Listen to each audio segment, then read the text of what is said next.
Itu ya, ada pertanyaan dari teman-teman tim 3 ini, silakan. Ya, Mbak. Ya, lanjut. Ya, Pak Haji, ada pertanyaan? Bang Jul? Sementara belum ada. Ya, jadi saya lanjutin ya. Bagaimana cara kerja kita sebagai tim? Ada 5 orang. Jadi pada saat kita hadir di tempat klien, itu cukup sebenarnya ya yang bawa klien, karena biasanya klien tahunya saya maunya misalnya yang Mbak Nuni yang bawa, saya tahunya Mbak Nuni konsultannya. Nah, saya selalu hadir di situ. Dan satu lagi, karena Mbak Nuni konsultan hukum, harus kita hadirkan juga yang konsultan untuk manajemen dan bisnis. Cukup 2, dengan saya 3. Jadi setiap hadir di jadwal-jadwalnya klien itu antara 2 sampai 3 di antara kita. Nah, kemudian kalau ada pertanyaan-pertanyaan ya, yang pelik yang kita belum bisa jawab saat itu, saat kita hadir, kita bisa bawa ke tim kita, ke 5 orang untuk kita diskusikan. Ini ada pertanyaan begini yang kita belum bisa jawab karena kondisi antara tanya jawab itu hal yang biasa. Kalau ada pertanyaan yang kita bisa jawab, ya tidak bisa ketika kita minta tempo. Nah, itu kita bahas berlima. Ya kan? Selain kita ditanya gini. Yang bisa dan boleh ya menjawab itu hanya Katim, ya, ketua tim. Jangan semuanya ditanya boleh jawab, bisa berdebat nanti beda pendapat tuh, pengalaman kita jadi masalah gitu. Biar Katim yang nanti jelasin. Oh, pertanyaan yang kemarin itu begini begono gitu. Dan klien juga boleh berkomunikasi dengan Katim, bertanya sebagainya. Ya. Tapi Katim kalau ada yang tidak tahu dia bisa tanya anggotanya. Jadi komunikasinya dengan Katim supaya nggak simpang siur. Ya. Jadi tadi dia boleh bertanya apa saja, terutama ada jam-jam kerja ya. Kalau ngepel nanya gitu, jangan malam-malam. Lain kalau malam ada kasus hukum nih, dia ditangkap. Itu sebagai lawyer tuh yang turun tuh, bukan sebagai konsultan. Jadi mekanismenya begitu ya kerjanya ya. Tadi sudah ya, kita masukkan tugasnya, cara fee-nya, ya, ada masalahnya, kita dokumentasikan.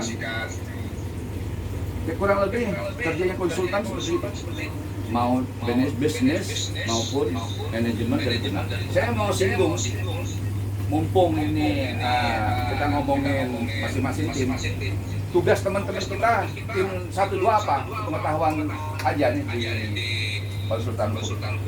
Untuk nama tim 1, konsultan bisnis, skop atau lingkup kerjanya itu sekitar perencanaan ya, atau kebijakan dari pihak bos, pemilik, pemegang saham, komisaris, direktur atas ya, buat perencanaan kebijakan apa, itu bisnis namanya di sana. Di sana ada namanya nanti tata kelola yang baik, good corporate governance ya.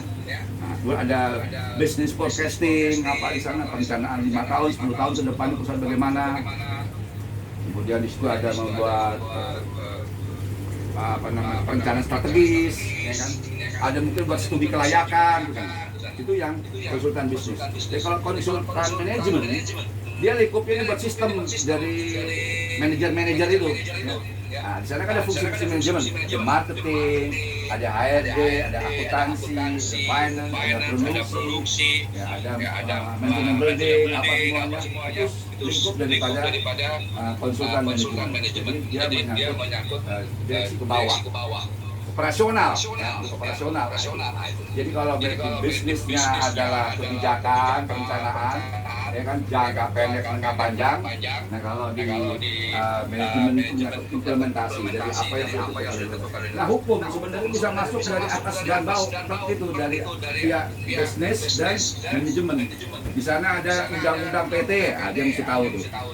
Ya kan? Di sana ada nanti undang-undang perlindungan konsumen, ada undang-undang mengenai merek, ya kan, hak paten apa, terus itu semuanya kan di sana di bisnis. Backupnya orang hukum, konsultan hukum. Jadi rasanya lengkap kita ya dalam satu kunjungan di tempat klien. Kalau kita datang berdua atau bertiga, kita pasti bisa memberikan satu solusi masalah yang ada di klien kita. Jadi kita hadir sebagai konsultan yang memberikan solusi, ya, problem solving hadir di situ. Jadi kita bukan kasih teori, ya kan, prakteknya bagaimana nih? Misalnya menyangkut marketing, Pak, sulit nih marketing kita, nggak bisa tembus ke pasar nih. Nah, kita pelajarin kenapa nggak bisa masuk ke pasar, target pasar, segmentasi pasar. Kita pelajari, ya, kita analisis, kemudian secara bertahap kita kasih poin-poinnya sampai kita evaluasi, kita monitor. Jadi kalau dokter di rumah sakit, kita nih ibaratnya dokter yang visit itu loh, yang langsung datang ke kamar-kamar tuh nanyain. Kita bukan dokter konsul di depan, konseling, tapi kita dokter visit. Ya, itu konsultan kita. Konsultan Purwanto Kitung tuh hadir di perusahaan-perusahaan, di koperasi, di waktu UMKM sebagai dokter visit, langsung ke problem permasalahannya. Jadi begitu. Ya, ada pertanyaan?